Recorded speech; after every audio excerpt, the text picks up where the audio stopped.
Assalamualaikum warahmatullahi wabarakatuh.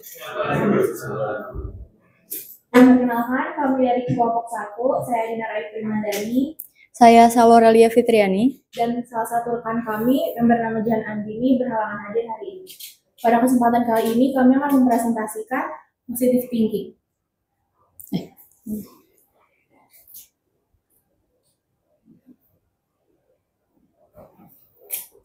Sumber pembahasan yang kita ambil itu adalah dari buku Dahsyatnya Berpikir Positif dari halaman 1 sampai 9 dan halaman 9 sampai 84.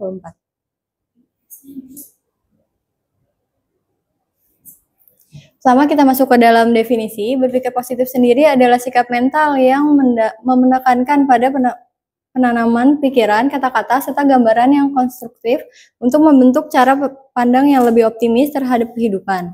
Sikap ini tidak hanya berfokus pada hal-hal baik yang diterapkan lemah, tetapi juga berfungsi sebagai kekuatan yang mampu mengarahkan energi dan perhatian seseorang pada kemungkinan-kemungkinan yang menguntungkan.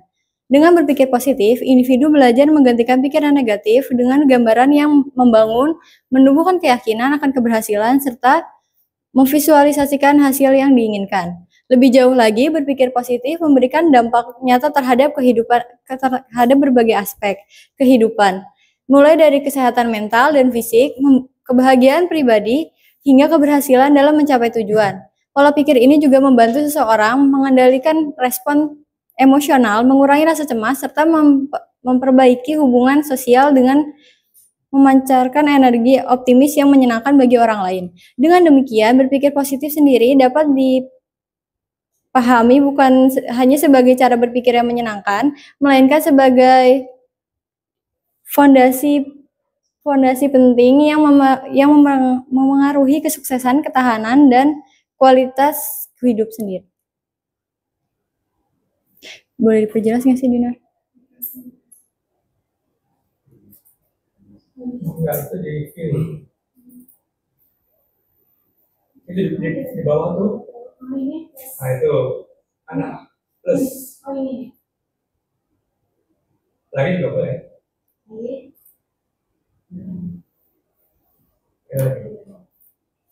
Kebesaran.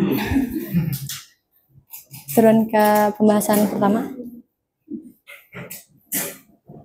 Dan pembahasan pertama, seperti yang sudah kalian baca, mungkin langkah pertama menuju sikap mental positif adalah penguasaan penuh atas pikiran dan keyakinan yang kuat. Nah, dalam buku ini menekankan bahwa pikiran manusia merupakan anugerah terbesar yang dimiliki. Sebab melalui pikiran, kita mampu mengendalikan emosi, naluri, kecenderungan perasaan, suasana hati, serta perilaku. Dengan demikian, arah hidup seseorang sangat ditentukan oleh bagaimana ia menggunakan pikirannya. Penguasaan pikiran berarti menegaskan otoritas diri, meyakinkan bahwa pikiran adalah milik pribadi yang sepenuhnya bisa diarahkan menuju hasil yang diinginkan.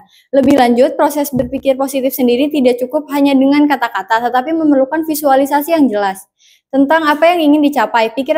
Pikiran motivasi yang terdalam biasanya hadir dalam bentuk gambar mental yang kuat. Visualisasi ini berfungsi sebagai peta mental yang memandu seseorang untuk konsisten berfokus pada tujuan sekaligus mengusir bayangan negatif yang berpotensi melemahkan semangat dan melatih diri memvisualisasikan keberhasilan dan hal-hal baik.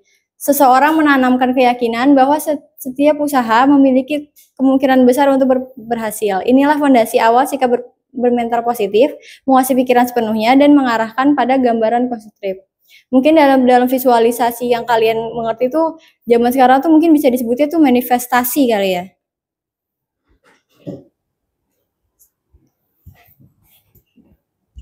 Selanjutnya, berpikir positif tidak hanya berhubungan dengan penguasaan pikiran dan visualisasi, tetapi juga menyangkut penerapannya dalam kehidupan sosial. Pikiran yang konstruktif akan lebih bermakna apabila diterjemahkan menjadi tindakan yang nyata. Salah satunya melalui prinsip memperlakukan orang lain sebagaimana kita ingin diperlakukan. Prinsip ini menegaskan bahwa energi positif mampu mempengaruhi lingkungan, menciptakan suasana yang harmonis, dan memperkuat hubungan antar individu. Selain etika sosial, berpikir positif juga menuntut adanya pemeriksaan diri. Dengan membiasakan diri menguji apakah suatu pikiran bersifat positif atau negatif, individu dapat segera mengganti pola pikir yang melemahkan dengan yang lebih membangun. Latihan ini membuat seseorang lebih konsisten dalam mempertahankan sikap mental positif meskipun menghadapi tekanan atau kesulitan. Toleransi dan penciptaan kebahagiaan menjadi aspek lain yang melengkapi proses ini. Menerima perbedaan, melihat kebaikan dalam diri orang lain, dan berusaha menghadirkan kebahagiaan bukan hanya menumbuhkan keseimbangan pribadi, tetapi juga membentuk lingkungan sosial yang sehat. Dengan demikian, berpikir positif terbukti memiliki dimensi internal maupun eksternal yang saling menguatkan penguasaan diri satu sama lain dan keterhubungan dengan orang lain di sisi lain.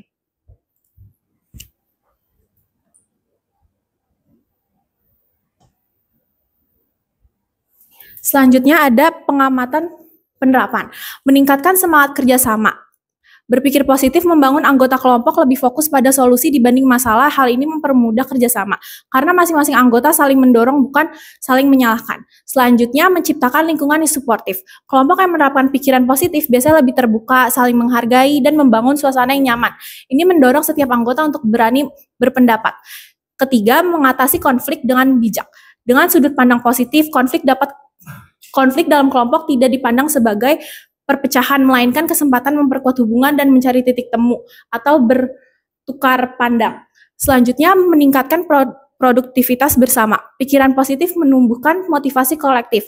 Kelompok yang optimis lebih bersemangat menyelesaikan tugas dan target. Selanjutnya, mendorong solidaritas. Berpikir positif membuat anggota saling mendukung ketika ada yang mengalami kesulitan, sehingga tercipta rasa kebersamaan yang kuat.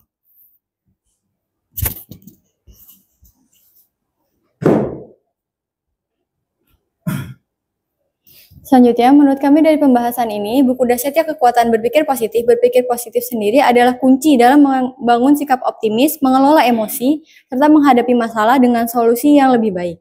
Penerapannya tidak hanya bermanfaat bagi individu, tetapi juga bagi kelompok karena mampu menciptakan suasana yang harmonis, meningkatkan motivasi, dan memperkuat kerjasama dalam mencapai tujuan bersama.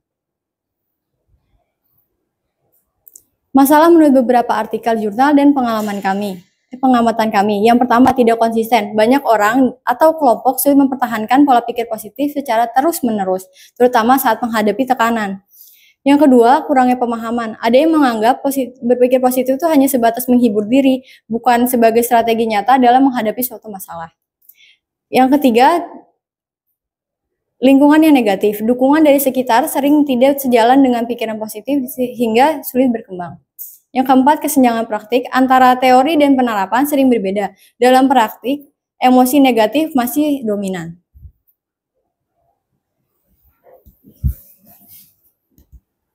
Selanjutnya, kesimpulan. Dahsyatnya kekuatan berpikir positif adalah bahwa kekuatan pikiran memiliki peran besar dalam menentukan sikap, tindakan, dan hasil yang kita peroleh.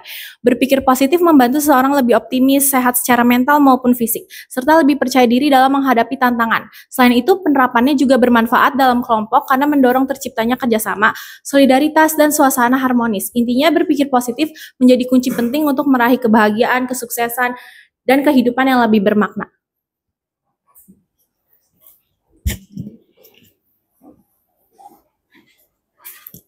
Kita masuk ke dalam sesi tanya jawab. Bagi yang ingin bertanya, dipersilakan. Boleh, Kak, sebut nama.